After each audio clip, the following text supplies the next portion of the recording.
হচ্ছে বসেছি তোজো সোনাকে বিস্কুট খাওয়াতে, আর এইদিকে তোজো সোনা কোথায়, এই যে বিস্কুট টানছে। বিস্কুটে মানে হাত দিয়ে ওরকমভাবে টানবে, কিন্তু একা কোনোভাবেই ওকে কেউ খাওয়াতে পারবে না। মানে ওকে যে বিস্কুট ঢেলে দেবে বাকিতেও খেয়ে নেবে, সেরকমটা কিন্তু একদমই না। নাও, এই দেখো, এই যে পুচকু, মানে খাটের তলায় ঢুকে গিয়েছে ও। আমাদের এখানে টিভি রয়েছে, আর এই টিভির এখানে একটা খাটিয়া রয়েছে আর কি, মানে আমরা এখানে বসে চা মুড়ি সব খাই।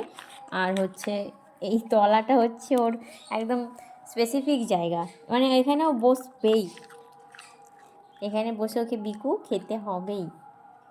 কেন ওর সামনে যদি রাখাও থাকে ও কিন্তু খাবে না, যতক্ষণ না ওকে কেউ খাইয়ে দিচ্ছে। শোনো মা, আর আমি এখন খাও খাও করি, তোমাদের সাথে আবার পরে কথা বলবো।